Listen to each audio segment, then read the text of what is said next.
Sud Radio Parlons Vrai chez Bourdin, 10h30, 12h30, Jean-Jacques Bourdin.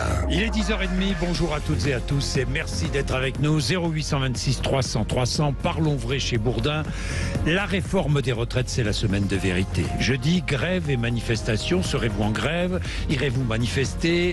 Craignez-vous les blocages? Avez-vous pris vos précautions? Soutenez-vous cette réforme? Est-elle injuste à vos yeux? Vous sentez-vous forcé à travailler plus? Bloquer le pays, est-ce irresponsable?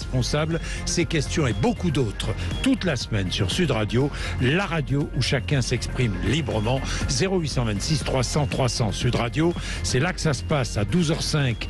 Avec nous en studio, le ministre du Travail, Olivier Dussopt. Je lui poserai toutes les questions qui fâchent, je lui demanderai des précisions nécessaires. Et puis débat entre 11h et midi. En France, les retraités sont-ils des privilégiés? Existe-t-il en France une retraité-phobie qui s'installe?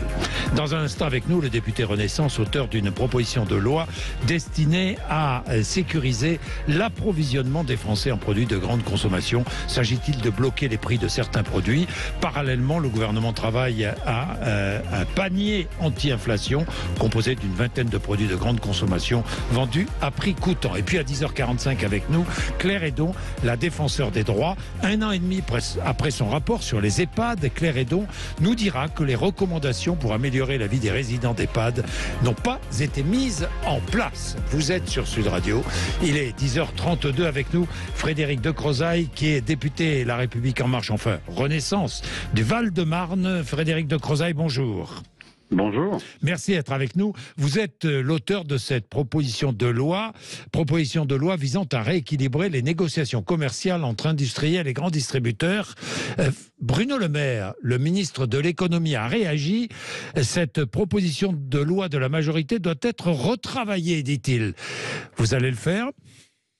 Mais là, on en est au stade de l'examen à l'Assemblée, après adoption à l'unanimité en commission des affaires économiques. Oui. Donc le texte va suivre son cours, le travail parlementaire va se poursuivre, je ne présume pas de ce que va donner l'examen en séance, de toute façon, après, il passe au Sénat. Donc effectivement, le texte peut encore bouger. Le texte peut encore bouger. Donc vous écoutez bien ce que vous recommande Bruno Le Maire. Pourquoi d'ailleurs vous fait-il cette recommandation ? Parce qu'en fait, Bruno Le Maire, il est en plein dans la lutte contre la hausse des prix. Oui. C'est la priorité. Et il le fait très bien, puisque la France lutte mieux que tout le monde, que tous ses voisins, contre la hausse des prix que tout le monde subit. Donc, dans ce pas de temps, qui est du court terme, qui est une urgence, puisque les prix sont en train de monter, sa priorité, c'est ça. Moi, je me positionne sur l'emploi et les salaires. Oui. C'est du moyen et long terme. L'agro-industrie a perdu 16 points d'excédent brut d'exploitation, quand l'agriculture en a gagné 12, et la grande distribution en a pratiquement pas perdu, c'est resté stable. Donc je me préoccupe de l'argent que peut dégager l'agro-industrie, qui est la première industrie de France, plus de 450 000 emplois, parce qu'on lui demande d'investir lourdement dans la décarbonation, dans la transition numérique. Oui. Ils ont du mal à recruter sur des postes. Quand moi, je recrutais un poste de responsable grand compte, j'avais 200, 300, 400 CV il y a 10 ans. Aujourd'hui, ils ont du mal à recruter. Les prix montent, les salaires n'ont pas encore monté en parallèle. Donc, je me préoccupe de l'équilibre entre la lutte contre la hausse des prix, qui est indispensable et qui est une urgence, et la préoccupation de l'emploi et des salaires, qui est un petit peu plus moyen et de long terme. Les prix montent, tout le monde est pénalisé, notamment les consommateurs. Est-ce une bonne façon de protéger les consommateurs ? Mais je n'escanne pas les consommateurs sont aussi des salariés. Ils ont besoin d'avoir des entreprises qui peuvent mieux les payer. Et ma loi n'abîme pas de ce point de vue-là les consommateurs. Je vais vous donner un exemple très précis, si vous permettez, M. Bourdin. Allez-y. Depuis que les prix alimentaires flambent, regardez les prix, les différences entre les marques de distributeurs et les marques qui ne leur appartiennent pas. Les marques de distributeurs, les prix ont plus augmenté. Alors que les consommateurs migrent vers les marques de distributeurs. Il y a que les distributeurs font plus de marge sur leur propre marque, 20, 40% de marge, que sur les marques qui ne leur appartiennent pas, dont ils se servent à coup de promotion pour attirer les clients. C'est pour ça qu'ils font croire à tout le monde que je n'ai écouté que les multinationales et que ma loi est contre les PME. C'est complètement faux. Le vrai discernement qu'il faut appliquer, c'est à qui appartient la marque. Et ce que je dis aux distributeurs, c'est revoyez votre mix marketing, c'est-à-dire faites un effort sur les prix de première nécessité, et sur les marques de distributeurs vers lesquelles migrent les consommateurs, et arrêtez de vous servir des marques des autres pour attirer les clients à coup de promos agressives. Alors, le gouvernement travaille sur un panier de produits de première nécessité qui serait vendu pratiquement à prix coûtant, si j'ai bien compris. Hein. Et le gouvernement s'inspire de ce que le gouvernement grec a mis en place depuis quelques mois. Les prix des produits du panier ont chuté de 25% en quelques semaines. Alors, ce serait donc des produits. Expliquez-nous ce panier anti-inflation. Des produits de première nécessité qui seraient vendus à bas prix. En fait, c'est une forme de blocage des prix. Alors, blocage, non, parce qu'on respecte la liberté du commerce, elle est constitutionnelle depuis 1791 et on ne va pas revenir là-dessus. Mais effectivement, le travail que mène Olivia Grégoire, je pense qu'il est super efficace. Elle travaille d'arrache-pied avec les distributeurs. Il s'agit d'identifier une vingtaine de produits, mais des fondamentaux. Le beurre, la farine, les pâtes, les œufs, des produits comme ça. Et de dire sur l'ensemble de ces produits, une vingtaine, de dire aux distributeurs là-dessus, vous ne margez plus. C'est-à-dire, là, on fait vraiment un énorme effort et on suit de manière très, très, très serrée, très rapprochée, l'évolution de ces prix pour qu'il y ait, en fait, cet effort traduise par une baisse de ces prix et qu'il n'augmente pas. Et là, typiquement, on est sur des marques de distributeurs, du reste. C'est ce que je vous disais tout à l'heure à propos de mix marketing. Je ne demande pas aux distributeurs de ne pas gagner d'argent non plus. Hein. De toute façon, il n'y a qu'à voir ce que Leclerc dépense en publicité pour intimider le législateur et dire du mal de ma proposition de loi. Cet argent-là, pourquoi il ne le met pas dans la négociation et adoucir les choses? Ça coûte une fortune, l'achat d'espace, on est d'accord, hein? Oui, ça coûte une fortune. Alors, les produits à prix cassé, donc de ce panier, seraient clairement identifiables par le consommateur dans chaque magasin. C'est-à-dire que le consommateur entre dans un magasin, il sait quels sont les produits qui font l'objet de ces prix particuliers, de ces prix bas. Absolument. Ce que vous venez d'évoquer est essentiel dans cette opération. Et oui. L'information, le repère qui est donné aux consommateurs. Parce que là, on n'est pas sur des promotions, on est vraiment sur l'identification de 20 produits sur lesquels le consommateur doit savoir en entrant dans le magasin.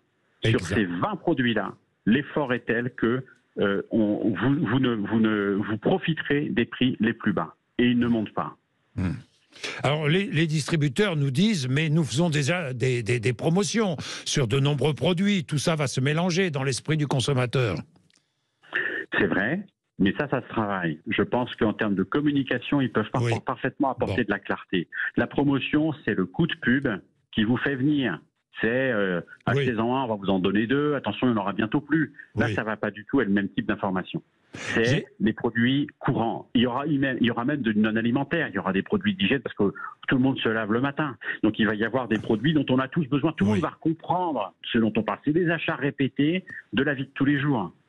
Oui, parce qu'on a beaucoup aidé pour le carburant, on a peu aidé pour la consommation quotidienne de produits de première nécessité. Claudine est à Niort, dans les Deux-Sèvres. Et Claudine réagit, responsable commercial. Bonjour Claudine.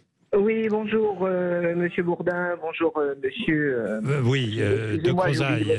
Vous êtes favorable à ce panier anti-inflation ? Alors, je vais revenir d'abord sur le fait que monsieur disait que les marques distributeurs avaient plus augmenté que les autres. Or, c'est pas forcément vrai ce que vous êtes en train de dire, monsieur. Si je prends par exemple le beurre de Pamply qui est à côté de chez moi, il est passé de 1,70 à 2,25. Et le beurre qui est un beurre bio du coup que je prenais avant, donc que je ne prends plus du fait de son augmentation de prix, a augmenté à peu près du même taux. Hein. Mais Claudine, un panier anti-inflation sur des produits de première nécessité, ça vous paraît indispensable aujourd'hui ? Alors, vous voyez, moi j'ai une pension de 900 € par mois. Hein. Donc pour moi, c'est indispensable. Mais Ceci étant dit, je ne voudrais pas que ça vienne mettre des bâtons dans les roues aux producteurs. Voyez-vous, parce que il y a deux choses quand même qui est importante dans l'histoire. C'est aussi nos agriculteurs qui, il ne faut pas que nos agriculteurs vendent à perte pour que nous ayons un prix qui ne bouge pas. Alors, c'est une très bonne remarque, Claudine. Frédéric de Crozaille, si l'on vend des prix à prix cassé, hein, des produits à prix cassé, qui va souffrir? C'est le producteur. Non, écoutez, c'est très important ce que vient de dire cette personne auditrice. Oui. C'est très très important. Tout l'esprit de ce que cette proposition de loi, c'est de prolonger ce que nous avons fait avec les lois Egalim, la matière première agricole, et donc en fait ce que ça a coûté aux producteurs. Il s'agit de ne pas y toucher, et je vais vous dire, nous avons mis en expérimentation un seuil de revente à perte majoré. Ça veut dire quoi? Ça veut dire qu'on a permis aux distributeurs de faire 10 points de marge en leur disant vous n'avez pas le droit de revendre moins de 10% en plus du prix que vous avez payé. C'est un petit peu compliqué ce que je viens de dire, mais vous voyez l'idée. Je comprends. Le seuil de revente à perte, le distributeur vend à prix coûtant. En fait, on lui permet de dégager 10% de marge. C'était fait pour assouvir la négociation. Il est possible, par décret, sur demande de professionnels. Et je pense que Olivia Grégoire pourra activer ça avec Marc Fesneau. Sur demande de professionnels, pour certaines catégories de produits, de déroger à ce SRP plus 10. Et je pense que ça devrait être fait. Et là, ce que vient de dire Claudine à l'instant, c'est essentiel. C'est-à-dire qu'on doit pouvoir permettre aux consommateurs d'accéder aux produits en rognant toutes les marges pour qu'il n'y ait pas de destruction de valeur, que les agriculteurs ne payent pas cet accès des consommateurs, mais que les distributeurs ne fassent plus cette marge de 10%, justement pour les produits de première consommation. Bien, Frédéric de Crozaille, merci. Simplement un mot. En fait, il faut que les distributeurs fassent un effort, quoi, si je vous comprends bien. Absolument. Vous demandez aux distributeurs de faire un nouvel effort. Je demande aux distributeurs de veiller à ne pas détruire la valeur des entreprises qui les livrent. Ils le font. Et d'arbitrer entre leurs marges. Oui, bien sûr que quand ils font une promotion extrêmement agressive, ils détruisent de la valeur. Et d'arbitrer entre leurs marges pour privilégier l'accès à leurs propres marques, les MDD, et ne pas matraquer à coup de promotion les marques qui ne leur appartiennent pas. Bien. Merci Frédéric de Crozaille. Merci d'avoir été avec nous. Évidemment, nous allons reparler. Instaurer ce panier de produits à prix coûtant, le gouvernement, ce panier anti-inflation, il travaille depuis un moment. Rappelez-vous, il y avait une promesse du gouvernement. Je ne sais pas si vous vous souvenez des prix, mais si, une promesse sur des prix moins chers. Enfin bon, là, le panier anti-inflation, Félix Mathieu, une vingtaine de produits identifiés, pour les vendre quasiment à prix coûtant, c'est cela? Oui, ça va de l'hygiène bébé à l'hygiène adulte, aux produits laitiers, les produits frais, en passant par les pâtes, énumère par exemple l'entourage de la ministre du Commerce, Olivia Grégoire, avec cette idée que les grandes surfaces s'engageraient à vendre cette vingtaine de produits de consommation courante au prix le plus bas possible, quasiment à prix coûtant. Alors, les discussions ne font que débuter. Il s'agirait d'un engagement volontaire des distributeurs, pas d'une obligation législative ou bien réglementaire. En tout cas, s'il voit le jour, le dispositif s'appliquera à une vingtaine de références sur 20 000 à 30 000 références en magasin. Ça ne devrait pas trop pénaliser les marges des distributeurs, plaide le ministère, sauf que les grandes surfaces pourraient bien rechigner, vu qu'elles sont déjà, on l'entendait à l'instant, en plein bras de fer avec le gouvernement et la majorité sur ces propositions de loi dont vous parliez en ce moment à l'étude à l'Assemblée nationale. Oui, et je voulais évoquer le chèque alimentaire. Rappelez-vous, nous avait promis un chèque alimentaire, une promesse qui n'a jamais été tenue. Jamais. Il est 10h44, un peu de pub, et ensuite nous partons pour Amiens. Un commerçant publie les vidéos de ses voleurs sur les réseaux sociaux. À tout de suite. Sud Radio Parlons Vrai chez Bourdin, 10h30, 12h30, Jean-Jacques Bourdin. Il est 10h47, témoignage sur Sud Radio, témoignage de Jérôme Jean qui est commerçant à Amiens. Jérôme Jean, bonjour. Bonjour. Vous êtes commerçant à Amiens, vous avez été victime de vols répétés, vous avez déposé plainte et vous avez fini par vous résoudre à diffuser les vidéos de ces vols subis sur les réseaux sociaux pour dénoncer l'expansion du phénomène. Sur les réseaux sociaux, dans quel but, avec quel objectif ?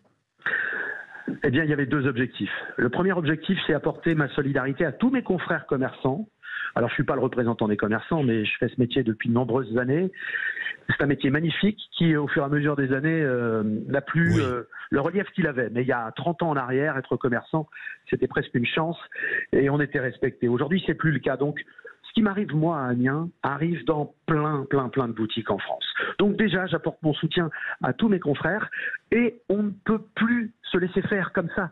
Il y en a ras-le-bol. Et donc, aujourd'hui, mon deuxième message, il est dirigé vers les pouvoirs publics. Il faut qu'on donne des moyens à la police pour pouvoir interpeller et condamner ces gens-là. Sinon, ils vont recommencer. Et ensuite, quand je dis interpeller, évidemment, c'est le travail de la police. Condamner, c'est le travail de la justice. Oui. Alors, vous misez sur les réseaux sociaux pour tenter de retrouver les malfaiteurs, si je comprends bien. Oui, et récupérer les vêtements qu'ils m'ont volés, et puis leur dire que moi, c'est mon activité. Et les identifier, Oui, les identifier, moi, à la limite, leur nom et leur prénom, c'est la police qui va en avoir besoin. Oui. Mais on peut plus... Vous voyez, par exemple, depuis qu'on a diffusé ce message sur Twitter, il y a des gens qui se sont manifestés en me disant « mais moi aussi, dans mon commerce, à Amiens, et ils ont déjà commis ce genre de méfaits. » Donc, ce sont des gens organisés, qui savent faire, mais qui ne sont pas inquiétés. Vous n'avez pas de système d'alarme à la porte ? Mais bien sûr, mais vous avez raison de me poser la question. Mais... Vous savez, c'est comme dans le trafic de drogue, ils ont toujours un temps d'avance sur nous. Oui. Évidemment qu'on a des portiques de sécurité et qu'on a des bips anti-vol, mais ils ont trouvé des moyens détournés pour faire en sorte que ça ne sonne plus. Oui. Mais oui, on a aussi un vigile qui vient le samedi. Mais moi, je préfère avoir des vendeurs dans un magasin de vêtements qui fait 95 mètres carrés à Amiens plutôt que des agents de sécurité. Sinon, autant que je ferme. Donc cette initiative diffusée, moi je comprends votre colère, Jérôme Jean, je la comprends. Que vous a dit la police lorsque vous avez déposé plainte ? La police, bon, encore une fois, j'en veux pas à la police, ils font leur travail. Oui. Je pense que déjà, il suffit de rentrer dans le commissariat d'Amiens pour voir qu'il y a énormément de monde qui porte plainte. Mais si vous prenez l'exemple des commerçants, beaucoup sont découragés et ne le font plus. Donc moi, j'ai fait la queue. J'ai attendu, j'ai porté plainte. Mais très honnêtement, la personne que j'avais en face de moi m'a dit « Écoutez, monsieur, il y en a tellement tous les jours que n'attendez pas de miracle. » Donc je porte plainte en me disant j'ai perdu 700 € et en plus, il y a peu de chances pour que eux soient inquiétés. Donc ce qu'ils ont fait chez moi, ils vont le faire ailleurs. Donc c'est aussi pour ça que j'ai voulu diffuser ces images. C'est pour que les gens comprennent qu'aujourd'hui, il y a un laisser-aller tel que je risque plus, moi, d'être embêté parce que j'ai diffusé ces images que eux parce qu'ils ont volé chez moi. Est-ce que vous trouvez ça normal ? Merci Jérôme Jean, merci. Il est 10h. Merci à vous. Merci à vous. Chacun a le droit à la parole ici. Vous le savez, c'est la règle d'or. Il est 10h51. Et le droit à la parole, c'est maintenant pour Claire Hédon, qui est la défenseur des droits. Ça tombe bien. Claire Hédon, bonjour. Bonjour. Merci d'être avec nous. Alors, je rappelle les faits. Vous êtes défenseur des droits. Il y a maintenant bientôt 3 ans. C'était en mai 2 ans. C'était en mai 2021. Vous publiez des recommandations, un rapport sur les droits fondamentaux des résidents en EHPAD. Près de 2 ans après, est-ce que les atteintes aux droits des résidents en EHPAD sont toujours les mêmes ? Est-ce que la situation s'est aggravée ? Est-ce que le gouvernement a tenu compte de vos recommandations ? Le gouvernement, mais aussi les élus locaux. Claire Hédon. Alors effectivement, 18 mois après, ce que nous observons, c'est que la réponse des pouvoirs publics n'est pas à la hauteur de ce que nous observons dans les réclamations que nous recevons. Oui. Je ne dirais pas qu'on en reçoit plus qu'avant. Ce qui nous inquiète, c'est de continuer à en recevoir. Je dirais dans 2 domaines principaux d'atteinte aux droits. D'abord des questions de maltraitance et puis des limitations des droits d'aller et venir, c'est-à-dire des visites ou des sorties. Oui. Quelques exemples très concrets dans les maltraitances, c'est des personnes âgées qui sont douchées simplement une fois tous les 15 jours ou qui sont laissées dans leur lit sans être préparées 2 jours par semaine ou qui ne sont pas habillées ou à qui on met des protections alors qu'ils ne sont pas incontinents. Et puis, sur la question de la liberté d'aller et venir, la crise Covid a continué, mais chacun d'entre nous a retrouvé sa liberté. Pas toujours, les personnes âgées dans les EHPAD, où certaines visites ont été interdites quand il y a eu des cas de Covid, où les personnes ont été maintenues dans leur chambre et plus de restauration collective. Et c'est pas possible. En fait, c'est une discrimination contre ces personnes âgées accueillies en EHPAD qui ne doivent pas avoir de restrictions de leur liberté plus importantes que les nôtres. Et ce qui nous frappe, c'est que ces réclamations continuent. 282 depuis, comme vous l'avez dit, la sortie de notre rapport en mai 2021. Et en fait, nous, quand on voit, on reçoit des réclamations, donc au bout d'un moment, on fait un rapport pour dire un peu quelles sont nos préconisations face à ces difficultés, et on a fait 64 recommandations, et ce qui nous frappe un an et demi après, c'est que globalement, nos recommandations sont très peu suivies. Et donc, nous voulons vraiment tirer une sonnette d'alarme en disant, il y a urgence. Ce n'est pas possible de continuer à avoir des atteintes aux droits si importantes sur les personnes âgées accueillies en EHPAD. Oui, à vos yeux, le bilan s'avère extrêmement préoccupant. En fait, c'est un suivi des recommandations que vous aviez formulées dans votre rapport sur les droits fondamentaux des résidents en EHPAD, et vous rappelez des urgences. Vous rappelez les mesures à prendre. Par exemple, l'urgence d'un ratio minimal d'encadrement. Vous dites, il faut absolument un objectif de norme d'encadrement de 8 équivalents temps plein soignants animateurs pour 10 résidents. C'est pour nous l'urgence des urgences. Oui. Effectivement, on reprend 5 points d'alerte et celui-là est particulièrement important parce que en fait, c'est de ça que découle tout le reste. C'est-à-dire, si on veut lutter efficacement contre les maltraitances, il ne faut pas qu'on demande à une aide-soignante de faire 15 toilettes en 2 heures. Ce n'est pas possible dans ces cas-là de traiter correctement les personnes. La même chose sur la liberté d'aller et venir, ça veut dire qu'il faut un encadrement suffisant. Juste à titre de comparaison, en Europe du Nord, c'est 10 personnels pour 10 résidents. Dans plusieurs Länder d'Allemagne aussi. Donc quand on demande 8 pour 10, je veux dire c'est le minimum vital. La moyenne est plutôt à un peu plus de 6 en France. Donc ce point-là, il est essentiel. Mais évidemment, je sais bien ce qu'il y a en face. Un problème de budget, un problème financier. Mais ce n'est pas possible que les droits et les libertés des personnes âgées soient une variable d'ajustement des moyens financiers. Et donc, ça dit quelque chose de notre société, ça dit quelque chose des moyens qu'on se donne pour respecter les droits des personnes qui sont en situation de vulnérabilité, parce qu'en fait, quand on est une personne âgée dépendante, on se retrouve en situation de vulnérabilité. Oui, vous rappelez qu'il faut cesser les violations de la liberté d'aller et venir, il faut mettre en place un dispositif de vigilance médico-sociale, clarifier et renforcer la politique nationale des contrôles, restaurer la confiance des résidents et de leurs familles, parce qu'elle est entamée, évidemment, cette confiance, Claire Hédon. Et alors, il y a eu quelques avancées, parce que c'est vrai que le gouvernement va dire qu'effectivement, ils ont lancé des contrôles. Oui. La question, c'est que c'est pas suffisamment de contrôle, pas suffisamment de contrôle inopiné. Il faut aussi des référentiels de contrôle communs entre les agences régionales de santé et les conseils départementaux. Les choses ont démarré pour certaines de nos recommandations, mais ne vont pas du tout assez vite pour qu'on vraiment lutte efficacement contre les maltraitances. Merci Claire Hédon. Claire Hédon, la défenseur des droits sur Sud Radio ce matin. Ce matin, nous avons beaucoup d'invités. Je vous rappelle qu'Olivier Dussopt, le ministre de la fonction publique, sera mon invité tout à l'heure entre midi et midi et demi. J'ai des quantités de questions à lui poser, évidemment, sur la réforme des retraites. Des questions précises. Nous essaierons d'en savoir plus sur la volonté gouvernementale derrière cette réforme des retraites. Il est 10h56. Tiens, c'est parti pour la prime carburant de 100 €. C'est aujourd'hui. Elle est disponible à partir d'aujourd'hui, pour 10 millions de foyers fiscaux, Félix Mathieu. Oui, pour être éligible, il faut disposer d'un revenu fiscal de référence inférieur à 14 700 € en 2021. Par exemple, 1 314 € net par mois pour une personne seule ou 3 941 € pour un couple avec 2 enfants. Un couple modeste qui travaille et qui possède 2 véhicules peut bénéficier de 2 aides, soit 200 € au total. Les personnes concernées peuvent se rendre sur le site impôts.gouv.fr jusqu'au 28 février. Sur le site des impôts, elles devront ensuite rentrer leur numéro fiscal, celui de leur plaque d'immatriculation, puis remplir une déclaration sur l'honneur indiquant avoir besoin de leur voiture ou même de leur moto pour aller au travail. Ensuite, les 100 € devraient arriver sur leur compte dès le 27 janvier. Pour ceux qui n'ont pas Internet, un accueil dans un point France Service ou au service des impôts d'ailleurs reste possible. Cette indemnité carburant vient remplacer la fameuse ristourne à la pompe de l'année dernière. Un nouveau dispositif à 1 milliard d'euros qui se veut plus ciblé vers ceux qui en ont besoin, la moitié la plus modeste de la population. Merci beaucoup Félix. De grands rendez-vous donc ce matin sur Sud Radio dans Parlons Vrai chez Bourdin. Dans un instant, nous allons ouvrir un débat qui fait rage. À la fois sur les réseaux sociaux, mais dans les conversations aussi. Est-ce que les retraités sont des privilégiés en France ? Dites-nous ce que vous en pensez. 0826 300 300, nous allons débattre de cela.